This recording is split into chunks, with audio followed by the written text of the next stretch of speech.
Depuis juin dernier, cela fait 3 ans que je suis en France avec mon épouse. Alors pour vous, c'est peut-être anodin, mais pour moi et pour ma femme, ça veut dire beaucoup.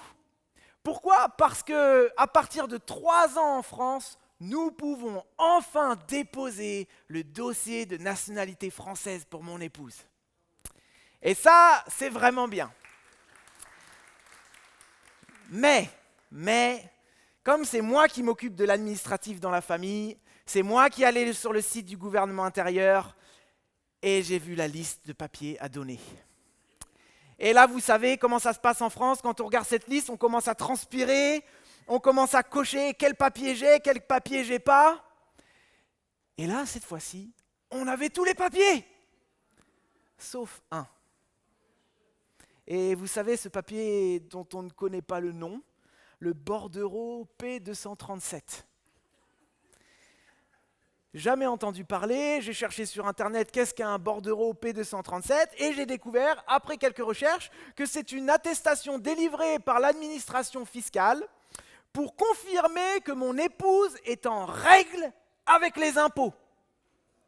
En clair, si les impôts donnent leur approbation, son dossier peut être validé et elle peut accéder à la nationalité française. Et au fond, quand on y réfléchit, c'est logique. Je dis, bah oui, c'est normal, si elle veut devenir faire partie d'une nation, il faut bien qu'elle soit en règle avec elle. Elle ne va pas commencer avec des choses à payer. Eh bien, c'est exactement de cette idée que la parabole dont on va voir aujourd'hui est question. Pour ceux qui sont là pour la première fois, pour ceux qui découvrent, nous sommes dans notre église en train de suivre une série de prédications sur les paraboles de Jésus. Jésus on a raconté à peu près une quarantaine. Pour ceux qui ne savent pas ce que c'est une parabole, c'est une histoire courte, tirée de la vie quotidienne, mais chargée d'une vérité spirituelle. Et Jésus utilisait ces histoires afin d'enseigner, d'instruire. Mais pas seulement. Jésus provoquait, Jésus percutait afin de susciter une réaction dans l'auditoire. Et en fait, ce que Jésus voulait en racontant ces histoires, en racontant ces paraboles, c'est qu'on ne reste pas spectateur, mais qu'on puisse entrer dans l'histoire et se laisser interpeller. Alors la semaine dernière, nous avons médité sur la parabole des 2 maisons, vous vous rappelez la fondation sur le roc, et aujourd'hui, nous allons regarder la parabole du pharisien et du collecteur d'impôts. Alors je vous invite à ouvrir vos Bibles dans Luc, le passage va s'afficher, Luc, chapitre 18, versets 9 à 14. Donc ouvrez vos Bibles si vous en avez, ouvrez vos applications, vos tablettes, peu importe. L'idée c'est d'avoir le texte devant les yeux parce que nous allons revenir dessus régulièrement. Donc je m'apprête à lire et vous allez voir le texte s'afficher. Luc, chapitre 18, versets 9 à 14. Il, donc Jésus, raconta aussi une parabole pour ceux qui étaient convaincus d'être justes et méprisaient les autres. 2 hommes montèrent au temple pour prier, un pharisien et un collecteur d'impôts. Le pharisien, debout, alors pourquoi debout ? Tout simplement parce qu'au 1er siècle, en Palestine, c'était la façon de prier pour les Juifs. On se mettait debout, on regardait au ciel, on levait les mains et on s'adressait à Dieu. Donc rien d'anormal. Et le pharisien faisait intérieurement cette prière. Ô Dieu, je te remercie de ne pas être avare, malhonnête et adultère comme les autres hommes, et en particulier comme ce collecteur d'impôts là-bas. Moi, je jeûne 2 jours par semaine. Je donne 10% de tous mes revenus. Le collecteur d'impôts se tenait dans un coin retiré et n'osait même pas lever les yeux au ciel. Mais il se frappait la poitrine.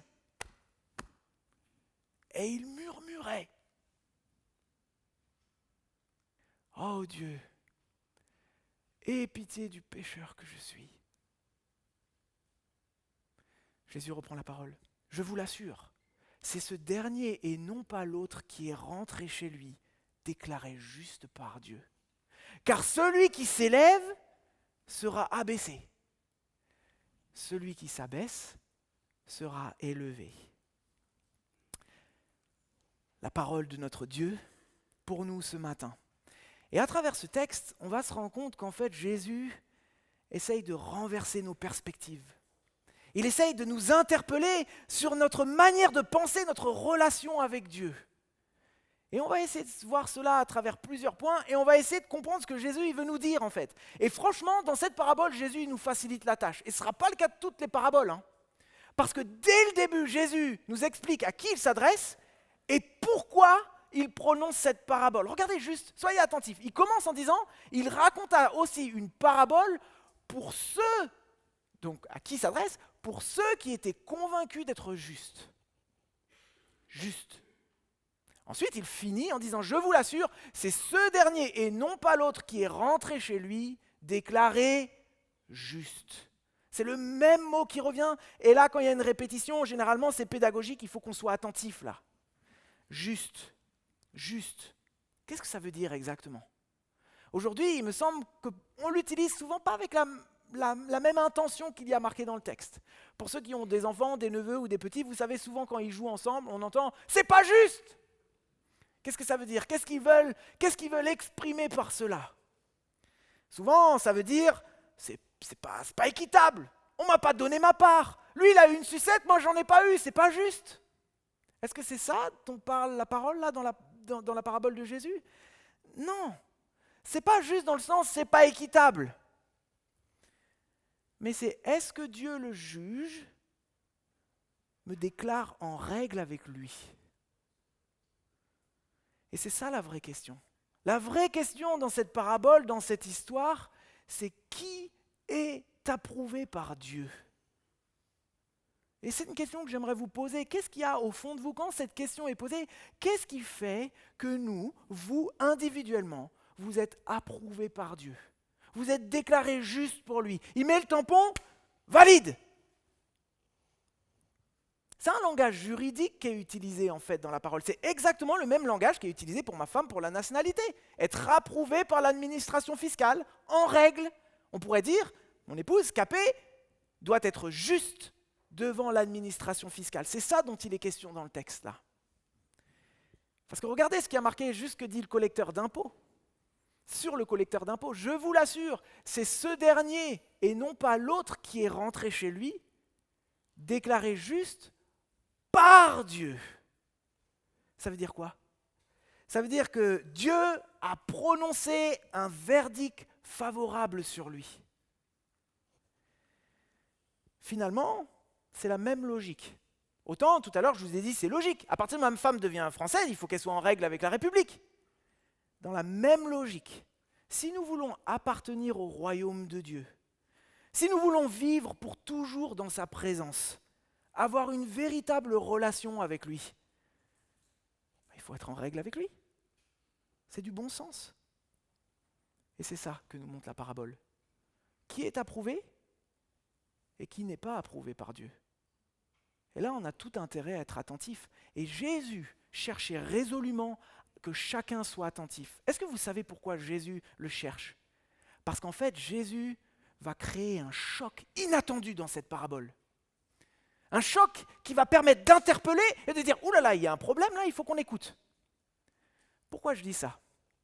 Qu'est-ce que fait Jésus ? Jésus met en place en fait une comparaison.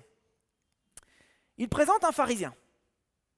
Le pharisien, c'est l'élite de la société juive de l'époque, des invités de marque lors des cérémonies. Lorsqu'on a un pharisien à la maison, c'est vraiment un honneur. Et ils exerçaient une véritable influence sur le peuple. Le peuple les respectait. Pourquoi ils respectaient les pharisiens ? Tout simplement parce qu'ils connaissaient la loi de Dieu.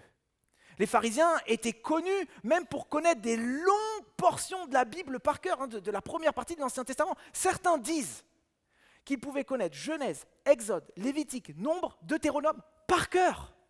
Quand on connaît nos difficultés à apprendre un verset aujourd'hui, il y a de quoi respecter ces hommes. Et en plus, ils enseignaient. Ils enseignaient la parole aux Juifs de l'époque. Donc un homme respecté. Parce qu'en plus, ils avaient une rigueur spirituelle, une rigueur rituelle. Ils priaient, ils jeûnaient. Respect. Et de l'autre côté, Jésus prend quoi ? Jésus prend un collecteur d'impôts. Un homme méprisé par tous. Pourquoi Jésus prend un collecteur d'impôts méprisé par tous? En fait, peut-être vous posez la question, pourquoi les collecteurs d'impôts sont méprisés par tous? En fait, parce que les collecteurs d'impôts collectaient les impôts pour les Romains, qui étaient des occupants de la Palestine de l'époque. Mais les collecteurs d'impôts, eux, n'étaient pas romains, c'était des juifs. Et ils collectaient l'impôt de leurs propres frères pour donner l'argent aux occupants. Et ça ne s'arrête pas là, parce qu'ils en rajoutaient dessus et ils mettaient dans leur poche pour eux. Dans la Deuxième Guerre mondiale, vous savez comment on appelait ça? Des collabos. Et pour un juif, un collecteur d'impôts, c'était des traîtres, des hommes méprisés, sans valeur, des criminels. Dans d'autres parties de la Bible, dans Matthieu 21, certains associaient le même rang social des collecteurs d'impôts aux prostituées. Dans Luc 7, on se rend compte que les collecteurs d'impôts et les ivrognes, c'était exactement la même chose pour eux. Jésus prend un homme respecté et un homme méprisé par la population. Et là, Jésus crée un choc. Jésus crée un choc parce qu'il dit, c'est lui que je valide, celui qui est méprisé. Imaginez juste comment ça résonne dans la tête des gens à ce moment-là. Il dit, mais Jésus, vraiment, tu valides ce type? Excusez-moi de l'expression, mais c'est un sale type. Et tu le valides? Jésus, ça va? Imaginez juste aujourd'hui que Jésus soit là, parmi nous, et il prend le pasteur que vous respectez, le missionnaire, qui connaît si bien la Bible, et un repris de justice dans l'église, qui a extorqué de l'argent à votre famille. Et Jésus dit, c'est lui que je valide. Comment réagiriez-vous? Mais Jésus, ça va ou pas là? C'est pas logique ce que tu dis. C'est exactement ce que veut faire Jésus. Jésus veut provoquer par ce choc en disant, attention, votre logique, elle a un problème, les amis.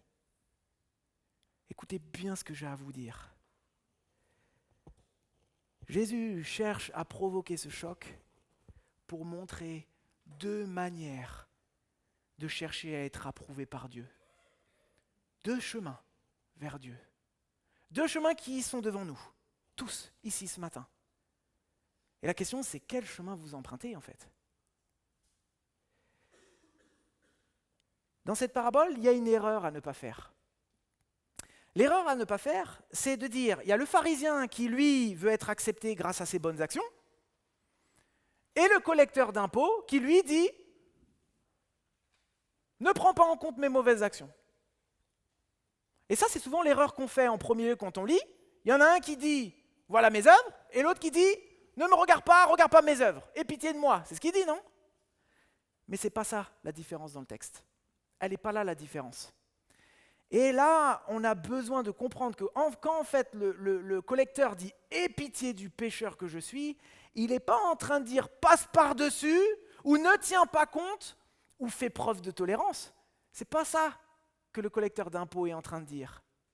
Et là, bien évidemment, le texte original du Nouveau Testament va beaucoup nous aider à comprendre ce qu'il a voulu dire. Pour ceux qui ne le savent pas, le Nouveau Testament a été écrit pour la plupart au 1er siècle et au début du 2e, et il a été écrit en grec, qui était la langue véhiculaire de l'époque. Et le mot qui est utilisé pour « aie pitié », le mot en grec, c'est « ilaskomai ». C'est le verbe de base qui est utilisé par le collecteur d'impôts. Et ce verbe veut dire « apaiser ». Rendre propice, expier. C'est ça que veut dire le mot. Et là, ça change tout. Parce que l'homme ne dit pas « Dieu, ferme les yeux sur mes péchés ». Il n'est pas en train de dire ça. Il est en train de dire « Dieu, fais ce qui est nécessaire pour que ta justice soit respectée ». Et ça fait une grosse différence en fait. Parce que le collecteur d'impôts et le pharisien étaient juifs tous les deux. Et ils savaient exactement ce qui avait marqué dans l'Ancien Testament, dans la Torah. Et l'enseignement, il est clair. C'est que le péché, le mal que nous avons en nous et que nous produisons, n'est jamais gratuit. Il y a toujours une facture à payer. Il faut payer pour ce qu'on a fait. Et ça, ils le savaient les deux. Ils savaient que le salaire du péché, c'est la mort. Dieu avait été clair avec l'humanité dès le début. Qu'on le veuille ou non, une faute doit être payée. C'est un principe de justice évident. Et là, je parle bien évidemment sous le contrôle des nombreux avocats qu'il y a dans notre Église. Si ma femme n'avait pas payé une amende ou une taxe ou un impôt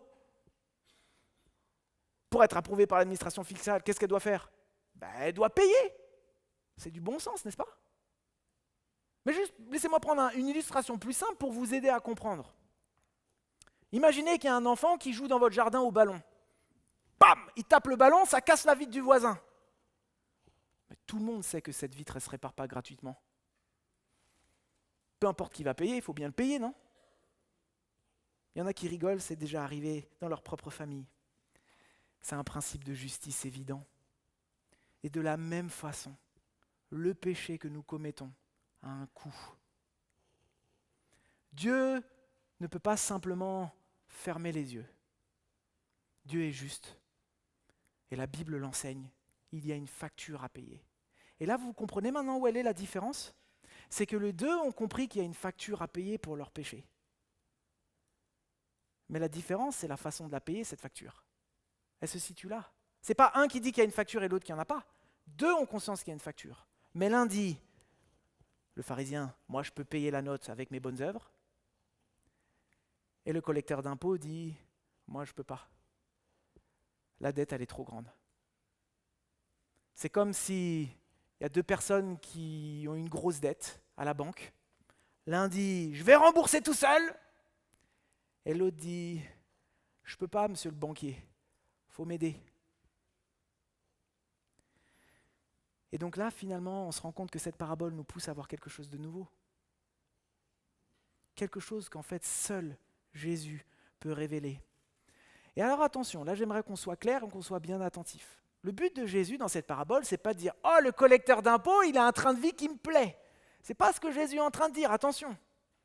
Il ne dit pas aussi que ce que fait le pharisien, d'être honnête, d'être fidèle à sa femme, c'est des mauvaises choses. Il n'est pas en train de dire ça. Il cherche à créer un choc pour nous avertir en disant « Nos œuvres ne peuvent pas nous permettre d'être approuvés par Dieu ». C'est ce que Jésus dit. Et quand on réfléchit tous, en fait, on a tous ce réflexe de vouloir être approuvé. Qu'on le veuille ou non, on cherche à être approuvé.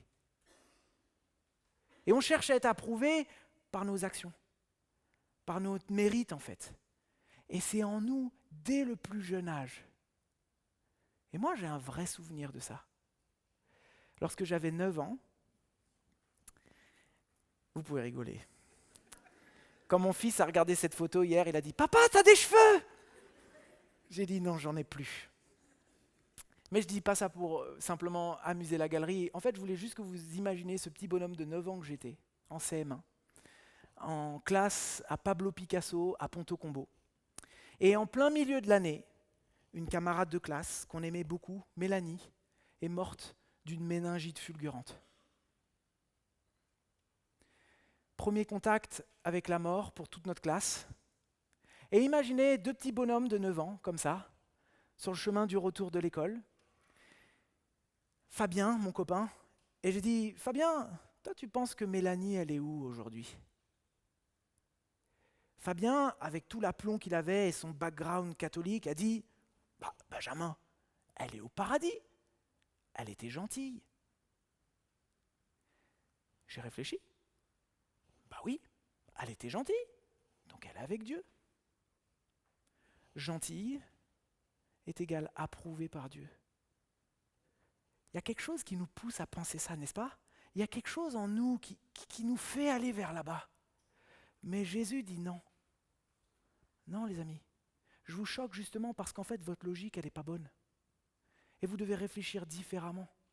C'est ça que Jésus est en train de faire dans cette parabole. Jésus nous révèle la solution pour être approuvé par Dieu. Jésus révèle la solution pour être juste devant lui, pour être en règle avec lui. Mais pour comprendre la solution, il faut comprendre le problème en fait. La dette que nous avons devant Dieu ne peut pas être réglé par nos bonnes actions et nos bonnes œuvres ou nos bonnes valeurs. Ce n'est pas possible. C'est ce que Jésus dit. C'est exactement la même chose. Imaginez ma femme arriver aux impôts de Paris 18e avec une facture de plusieurs milliers d'euros et venir avec des chips et des cacahuètes en disant « Voilà, je rembourse ma facture !» Comment vont-ils réagir ? Ils vont rigoler. Ils ont dit « Mais ce n'est pas la même nature en fait. Ça n'a rien à voir. » Alors on aimerait tous que nos impôts puissent être payés avec des chips et des cacahuètes. Mais on sait très bien que ce n'est pas possible. Et j'essaye de vous faire rigoler simplement pour vous montrer en fait que c'est exactement la même chose.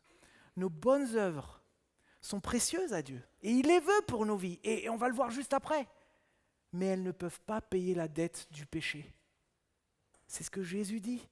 Même le pharisien. Et Jésus a fait exprès de prendre un homme respecté. Il jeûnait. Il était fidèle à sa femme. Il n'était pas malhonnête. Il n'était pas avare.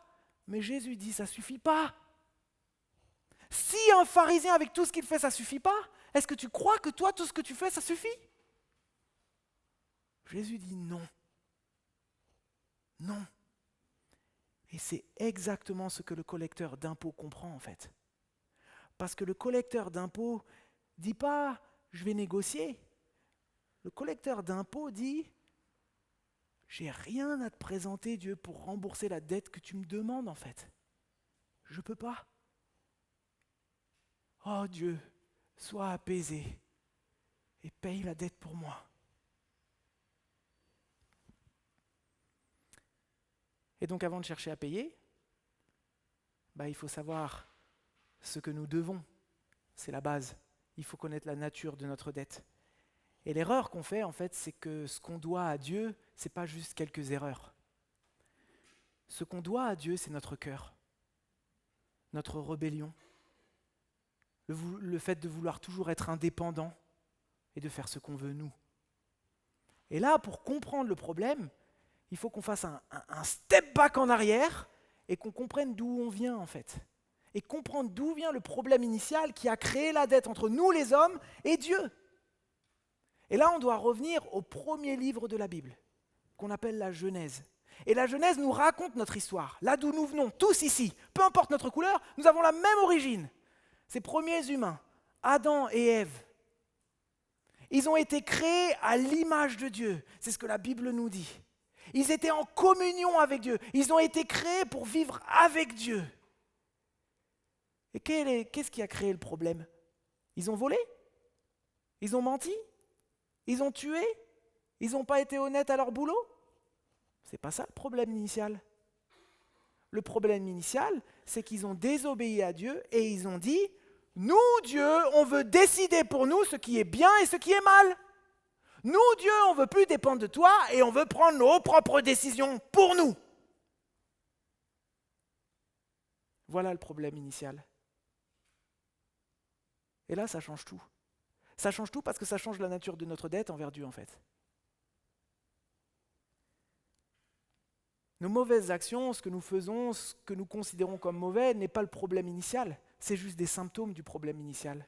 C'est notre rébellion d'envers Dieu. Si aujourd'hui vous voyez que le monde est en bazar, c'est parce que les hommes décident ce qui est bon et ce qui est mal, et on se rend compte qu'à la fin, ils cherchent toujours leur propre intérêt.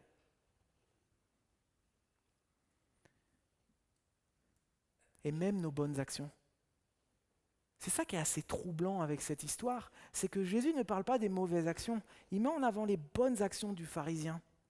Parce que le piège dans lequel on tombe souvent, nous les humains, c'est de penser que bonne action est automatiquement bonne. Mais une bonne action qui n'est pas soumise à Dieu n'est pas une bonne action pour Dieu. Et en fait, c'est même le contraire, parce qu'elle exprime subtilement la rébellion et le problème initial. Quand on dit Dieu, je peux régler ça par mes propres œuvres, qu'est-ce qu'on dit ? Dieu, j'ai pas besoin de toi. Je peux gérer tout seul. J'ai pas besoin que tu payes pour moi. Et vous voyez, c'est extrêmement dangereux en fait, parce que placer notre confiance dans nos propres mérites revient à prolonger la rébellion initiale. Vouloir décider par nous-mêmes ce qu'on doit payer, ce qui est bon, juste, au lieu d'accueillir sa définition et sa grâce. Vous voyez à quel point c'est pernicieux ? Vous voyez à quel point Jésus veut nous interpeller tous là ce matin ? Mais le problème maintenant, c'est qu'on rembourse ça comment? On fait comment? Jésus raconte cette parabole juste avant sa mort. Le collecteur d'impôts comprend qu'il ne peut pas payer la dette et qu'il fallait que ce soit Dieu lui-même qui paye la dette. Et Jésus l'a raconté avant sa mort parce qu'il savait exactement que Dieu le Père l'avait envoyé pour ça. Pour payer la dette à notre place. Payer le salaire du péché, c'est-à-dire la mort. Pourquoi? Parce qu'il fallait un homme qui soit véritablement homme et véritablement Dieu pour être le médiateur parfait et satisfaire la justice du Dieu puissant et en même temps exprimer la miséricorde aux hommes afin que nous puissions avoir notre dette payée par Dieu lui-même. Il fallait que ce soit comme ça. Parce que si ce n'est pas comme ça, il va y avoir d'autres problèmes par la suite. Et le problème initial ne sera jamais réglé. Sa mort à la croix est le paiement parfait que nous ne pouvions pas faire nous-mêmes. Et grâce à Jésus, nous sommes déclarés justes devant Dieu, en règle avec lui. Et là, si Jésus finalement a jugé important d'en parler à ses contemporains, je crois qu'aussi que nous qui sommes chrétiens, nous devons dire que parce que Jésus est notre modèle, nous devons aussi pouvoir parler à nos contemporains de la même manière. Parce qu'en fait, quand on se rend compte, tous les courants religieux arrivent au point qu'il faut mériter quelque chose. Même les personnes qui ne croient pas en Dieu, dans leur vie, cherchent à être approuvées tout le temps. Soit par leur carrière, soit par leur famille, soit pour leur réussite. Et souvent, pour avoir été banquier pendant longtemps, j'ai eu ce type de discussion avec mes collègues, mes amis, qui me posaient la question que je vais vous citer, qui m'a été dite cette semaine. Et je ne crois pas que ça a été un hasard que ça m'a été posé cette semaine. Je cite la question qui m'a été posée.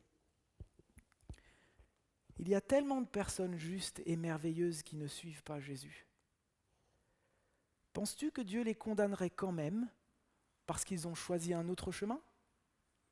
Même s'ils ont passé leur vie à faire le bien? C'est une question tellement sincère et tellement légitime parce qu'elle exprime ce qu'il y a dans notre cœur. Mais de la même façon que Jésus a affronté cette question, il faut que nous puissions l'affronter nous aussi. Et je vous ai déjà donné des pistes de réponse, mais j'aimerais vous montrer juste comment moi j'ai l'habitude de faire, comment j'ai eu l'habitude de faire à mon travail avec mes amis. Déjà d'une, il n'y a pas de raison de se sentir supérieur. Parce que tous, cette question, même nous les chrétiens, parfois on se la pose. La semaine dernière, je regardais des parents dans l'école de mon fils, être tellement gentils avec leurs enfants. Parfois, j'avais un peu honte, je dis, moi je ne fais pas tout ça pour mon fils. Dieu, tu ne les sauveras pas, eux. Mais là, on doit revenir à la réflexion. Et c'est ce que Jésus nous appelle à faire, en fait. Et généralement, quand on revient à la réflexion, on se rend compte très rapidement qu'en fait, nos bonnes actions ne peuvent pas rembourser nos fautes. Parce qu'on a tous critiqué, on a tous jugé, on a tous convoité, on a tous menti. Et toutes ces fautes, elles ont des conséquences. Et si on dit que nos bonnes œuvres peuvent payer les conséquences, là, il va falloir qu'on affronte un autre problème, en fait. Le problème est le suivant. Imaginez qu'un jour, il y a quelqu'un qui tue un membre de votre famille et qu'il se retrouve devant le juge. Et que le juge lui dit, bon, tu as tué, tu vas être condamné. Et que là, le meurtrier dise, ouais, mais attends, j'ai aidé des pauvres quand même. Et puis j'ai aidé la vieille dame à traverser la rue. Et là, le juge lui dira, ah ouais, c'est vrai, tu es libéré. Tu trouverais ça juste? Eh non, Parce que quand tu inverses, c'est plus juste en fait les bonnes œuvres qui rachètent les mauvaises. Et nous le savons. Nous le savons. Un autre exemple qui m'avait frappé, et j'avais déjà utilisé cette illustration dernièrement, je pense que vous avez suivi ce fait divers avec l'acteur, humoriste Pierre Palmade. Pierre Palmade a provoqué un accident en Seine-et-Marne sous l'emprise d'alcool et de substances illégales. Et dans l'accident, une femme a perdu son enfant. Un gamin de 6 ans a été gravement blessé. Et un homme subit jusqu'aujourd'hui les conséquences de cet accident. La première réaction des avocats de Pierre Palmade, c'était de dire Pierre Palmade s'excuse. Il demande pardon à la famille. Et là, je me rappellerai toujours.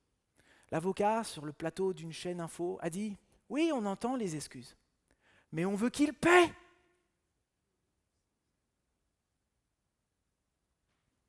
N'est-ce pas normal ? Ça, c'est la première chose que je fais. J'appelle à la réflexion. La deuxième chose que j'essaye de faire, c'est de donner une autre illustration. Et là, je leur demande d'imaginer, s'ils n'en ont pas, d'imaginer qu'ils ont des enfants, et d'imaginer que leurs enfants soient polis, généreux, en fait, qu'ils fassent ce que vous leur avez appris. C'est vrai, ils le sont, mais ils ignorent votre amour, tout le sacrifice que vous avez fait pour eux. Ils ne vous prennent pas en compte et ils vous ignorent. Est-ce que le juste fait qu'ils soient polis et généreux font qu'ils sont réconciliés avec vous ? Ben non, en fait. Leurs bonnes œuvres, même si c'est ce que vous vouliez à la base pour eux, ne rachètent pas la réconciliation que vous avez avec eux. Et donc si nous ne reconnaissons pas Dieu, le sacrifice qu'il a fait pour nous, et Jésus, ben on a beau faire des bonnes actions, ça peut être très louable, mais à la fin... Et moi, j'utilise toujours cette question pour exprimer ma foi. Pas une foi où je mets à me vanter de quelque chose parce que j'y suis pour rien, mais une foi qui a changé ma vie. C'est que Jésus est mort et il est ressuscité pour que nous soyons sauvés et pour que nous puissions être réconciliés avec Dieu. Et il n'y a pas d'autre chemin possible. Et vous savez pourquoi ? Encore une fois, réfléchissez juste 2 secondes. Si un jour vous laissiez votre fils se sacrifier pour que des gens soient sauvés, si vous aviez su même une petite chance qu'il y ait un autre moyen d'être sauvé, vous auriez donné votre fils ? Mais bien sûr que non. Et c'est pour ça que Jésus dit dans Jean chapitre 14, verset 6, « Je suis le chemin, pas un chemin, je suis le chemin, je suis la vérité et je suis la vie. » Il n'y a pas d'autre chemin. Et nous ne le disons pas, nous, en tant que chrétiens, parce que nous nous sentons supérieurs. Nous croyons simplement ce qui est marqué dans la Bible parce que nous l'avons expérimenté.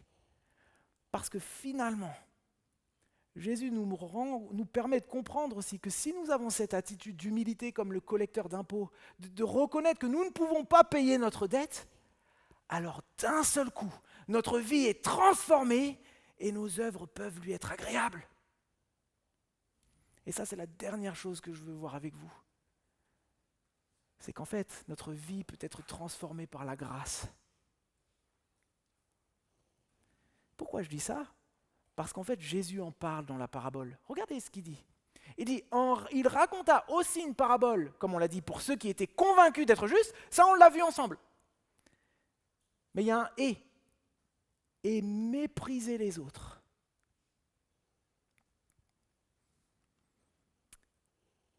Regardons le pharisien. Il était sûr de ses œuvres. Et il en vient à mépriser le collecteur d'impôts. Et là, j'aimerais vous dire 2 choses en fait. C'est que la grâce de Jésus produit en nous une réconciliation avec les autres, mais aussi nous permet d'avoir une relation saine avec Dieu. Laissez-moi vous expliquer pourquoi. Déjà, elle nous réconcilie avec les autres. La grâce de Jésus devrait nous empêcher de nous comparer les uns les autres. Parce qu'en fait, si quelqu'un croit que sa valeur devant Dieu, ou sa valeur tout court, que vous croyez en Dieu ou pas, que vous êtes chrétien ou pas, à partir du moment où on croit que ça dépend de nos propres œuvres, en fait, on a naturellement tendance à se comparer aux autres. Alors on a beau dire non, non, non, non, mais on sait ce qu'il y a dans notre cœur. Il y a deux façons de réagir. Soit on pense qu'on a une vie juste, moi quand même, je suis quand même mieux que lui. Et si j'arrive devant Dieu, je serai un petit peu plus en confiance que lui. Le pharisien. Mais inversement, et là c'est pas dit dans la parabole, mais c'est un fait, à partir du moment où on compte sur nos œuvres, on peut aussi jalouser et s'en sentir inférieur à d'autres. Ah, lui, il fait mieux que moi, j'y arriverai pas. Mais Jésus est mort pour que nous puissions éviter ces comparaisons-là. Regardez ce qui est marqué dans Éphésiens chapitre 8, versets 8 à 9. On connaît tous assez bien, pour ceux qui ont l'habitude de venir à l'église, la première partie du verset 1. C'est par la grâce que vous êtes sauvés, par le moyen de la foi. C'est un don de Dieu, cela ne vient pas de vous. Mais ensuite, qu'est-ce qu'il y a marqué ? Ce n'est pas par les œuvres, afin que personne ne puisse se vanter. Jésus est mort à la croix, il a été envoyé par Dieu pour payer la dette, pour que nous puissions avoir des relations saines les uns envers les autres. Et c'est exactement ce que Paul va dire à l'église de Galate. Il dit, si quelqu'un pense être quelque chose, alors qu'il n'est rien, il se trompe lui-même. Que chacun examine ses propres œuvres, et alors il aura de quoi être fier par rapport à lui seul, et non pas par comparaison à un autre. La grâce de Jésus, ce que Dieu a accompli pour nous, change tout et nous réconcilie.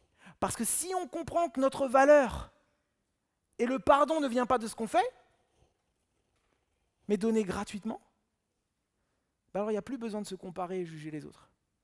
Nous n'en avons plus besoin.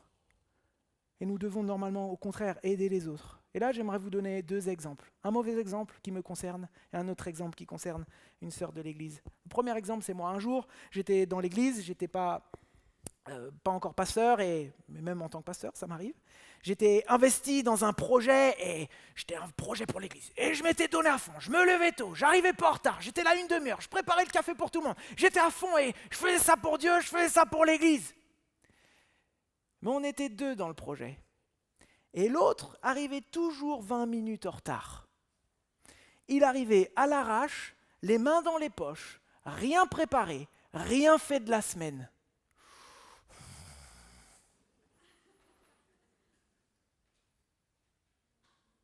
Comment il peut réagir comme ça alors que c'est pour Dieu ? Moi, j'ai pas dit ça, mais finalement c'est ça qui se passe dans notre cœur. Et là, je me suis vu faire ça. J'ai fait, Dieu, je veux pas ça. Comment je peux l'aider pour lui faire comprendre qu'en fait, s'engager pour Dieu, c'est une grâce ? J'ai repris mes réflexes d'avant. Je me rappelle cette femme de l'église qui est dans notre église, je ne citerai pas son nom, sinon elle m'en voudrait, je ne lui ai même pas demandé l'autorisation. Bon, tant pis. Elle travaille dans un lieu où il y a plusieurs chrétiens, elle a des collègues chrétiens. Et ce qu'elle a remarqué, on en parlait ensemble, c'est que franchement, ses collègues, ils ne partageaient pas trop leur foi, quoi. Alors qu'elle, boum, un bulldozer, elle est courageuse, déterminée, et elle partage sa foi à tout le monde, quoi. Et là, elle avait deux choix, en fait. Soit dire, mais attends, ils ont peur ou quoi ? Mais attendez, on croit en Jésus ? Mais ce qu'elle a décidé de faire, c'est autre chose. Elle a décidé de préparer durant la semaine des petits versets. Et chaque matin, elle les donne à ses collègues, en espérant qu'ils puissent regarder à Dieu, à Jésus, qu'ils puissent être émerveillés, et que ça puisse produire en eux une fierté d'être chrétiens. C'est ça que devrait produire la grâce. Pas la comparaison, le jugement, mais l'envie d'aider les autres et de leur faire goûter à la beauté de servir Jésus. Parce que c'est bon, les amis. Et ceux qui ne le font pas, c'est dommage pour eux. Nous avons besoin, chacun d'entre nous, même les chrétiens, de nous rappeler la croix, le message de l'évangile et de savoir que tout est grâce. Et voilà pourquoi Jésus nous a demandé de prendre le repas du Seigneur, ce que nous appelons la Sainte Seine, pour nous rappeler constamment, nous, que nous devons baser notre vie sur ça, parce que nous serons réconciliés avec les autres. Et parce que nous sommes bien plus tordus que nous le pensons. Regardez ce que le pharisien fait. Moi, ça m'a vraiment frappé là quand j'ai relu ça cette semaine. Je n'avais jamais remarqué ça en fait. Qu'est-ce qu'il dit ? Il dit, je te remercie de ne pas être avare, malhonnête et adultère. Bon, ça on sait, c'est demandé par la Bible. C'est dans l'Ancien Testament, c'est la loi de Moïse, il ne faut pas être avare, pas malhonnête, pas adultère. Il n'y a pas de problème, ça on peut le comprendre. Mais regardez ce qu'il dit. Moi, je jeûne 2 jours par semaine et je donne 10% de tous mes revenus. Ça, c'est pas obligé. Le jeûne, il est encouragé dans la Bible, mais en aucun cas il est obligatoire. Jeûner pas 2 fois par semaine, c'est lui qui l'a décidé. Donner 10% de tous ses revenus, c'est pas obligatoire dans la Bible. C'était 10% de certains revenus, mais pas de tous. Et c'est pour ça qu'il dit tous mes revenus, pour dire moi je le fais. Il décide de faire quelque chose, et ça devient un sujet de comparaison. Alors que ce n'est même pas demandé par Dieu à la base.